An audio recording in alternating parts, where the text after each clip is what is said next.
Good morning, guys. Currently, I am in Joy, and finally, I have started controlling my budget in this trip.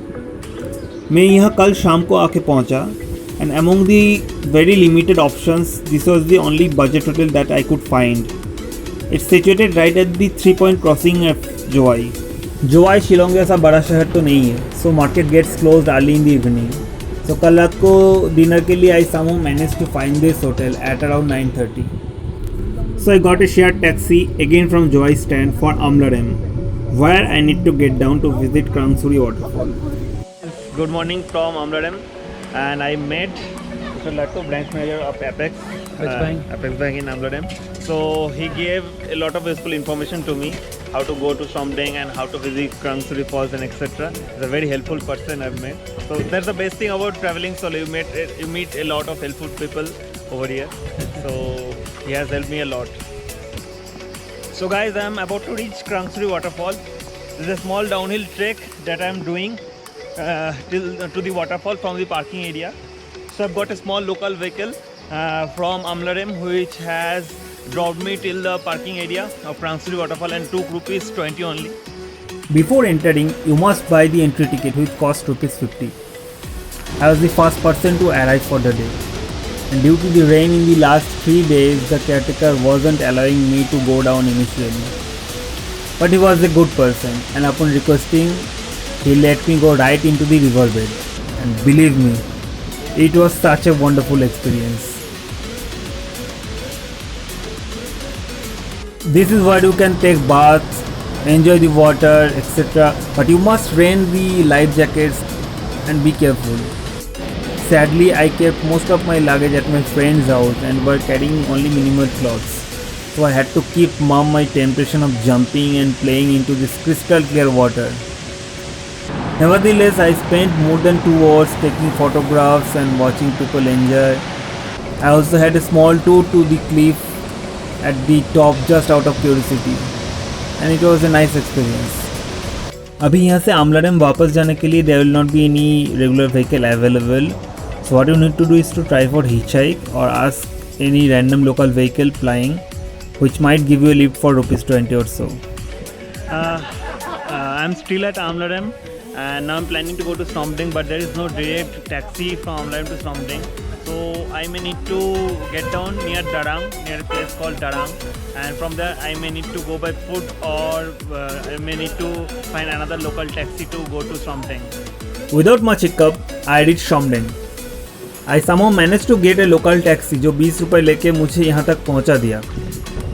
Now the activities that you must not miss in Somdeng are boating in this Umgot river, visiting the hanging bridge, doing cliff jump, camping at the beach with some campfire under the stars, taking a dip into the crystal clear water, and possibly explore this small village. First things first, I arranged for this camp for the night stay at ₹500. And the best part was that this guy also arranged for a campfire upon requesting, जिसके लिए बस ₹200 लगा. वो भी मैंने share किया 3 और strangers के साथ, whom I met right at this beach. Next, it was time to visit the beautiful hanging bridge and take some good photographs from the top. I am at the famous Somdeng hanging bridge, and this is quite long, and moreover it seems to be very dangerous, but it is not. Trust me, it is not. So you can even look at me. I am walking even without holding the railings.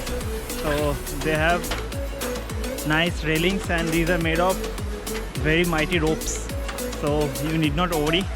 You can just slowly and steadily walk through it to the other side of the river. In no time, the sun went down the horizon, and for the rest of the afternoon, I spent sitting idle at the riverside and took some head dip into the crystal clear water of Umgot, for which it is so famous. The food options are quite limited here, and you must pre-order for your dinner in any of the eateries by afternoon only. Good morning. So today's plan is to do boating in the Umgot river and explore the village a bit. Later in the day, I would visit Dauki and move towards Maulilong. Upon exploring the village, I found another small hanging bridge on the other side of the village, and there are people who even live beyond that.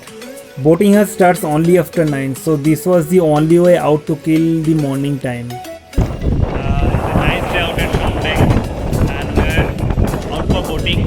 I've met this guy, Surya. Hi guys, how are you? I'm from Bangalore. So we met yesterday. So he's also traveling solo all the way from Bangalore. So now we have gone out for boating. I think for the next 1 hour we'll be doing some boating and enjoying some incredible scenic view over here.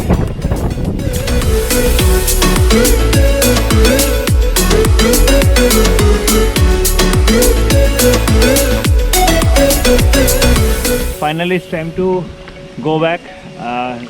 Look at the water; it's incredibly green, total deep green. So the water is quite clean over here, and we have gone to the end of the boating point where you can see a small waterfall over there. So that's all about the boating in Shamdeng. I'm not getting any cab for Dauki. I feel there are a lot of cabs going towards Dauki, but none of them are stopping over. So not sure when I'll be able to head to Dauki. In the meantime, I have met these people all over from France. Hi, Just introduce your names. my name is Jérôme. So they've been traveling for 8 months.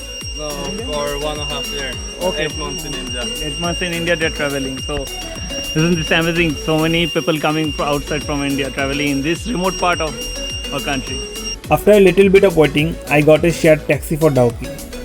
Apparently, Dauki is more famous and well-known destination compared to Shamdeng among tourists who come here to enjoy the beauty of Ungot River. But I have already covered everything and beyond in Shamdeng itself. So apart from spending some idle time with my bare legs into the clear water, my only motive to visit Dauki was to experience the one of the most bizarre international border ever. Say it yourself. This is the closest I've ever been to an international border. So beyond this point, the Bangladesh starts.